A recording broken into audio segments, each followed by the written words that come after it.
వాస్తవాలు మాట్లాడుకుంటే మంచిగా ఉంటుంది, కానీ వాస్తవాలు మాట్లాడితే ఎవరికి నచ్చట్లేదు. మళ్ళొకసారి చెప్తాం దాని గురించి.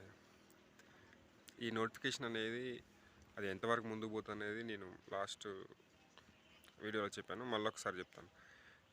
జనవరి ఎండింగ్ కానీ ఫిబ్రవరి స్టార్టింగ్లో కానీ ఇప్పుడు సెలెక్ట్ అయిన అభ్యర్థులు అయితే ట్రైనింగ్ పోతారని చెప్పేసి ఆ వీడియో చెప్పాను అనమాట. వాస్తవానికి అదే జరుగుతుంది. కాకపోతే ఇప్పుడు నోటిఫికేషన్ క్యాన్సిల్ అవుతుంది అని చెప్పేసి ఆశించిన అభ్యర్థులు మాత్రం కొంచెం నా మీద కోపంగా ఉన్నారు. సరే, ఇప్పుడు వ్యాసం ప్రదీప్ వీడియో పెట్టినప్పుడు సెలెక్ట్ అయిన అభ్యర్థులు కొంచెం నా మీద కోపంగా కామెంట్ పెట్టారు అగెనెస్ట్గా.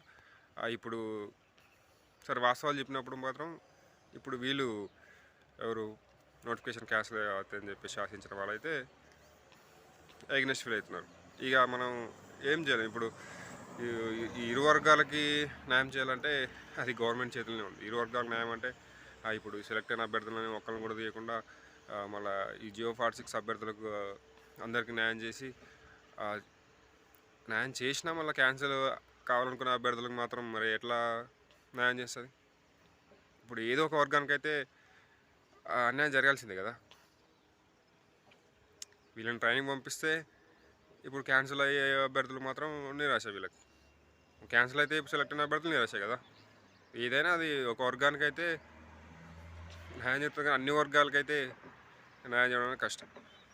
అది నేను ఇంతకుముందు కూడా చెప్పాను, ఇప్పుడు చెప్తున్నాను. అందరికి న్యాయం చేయడం అనేది అది కాని పని.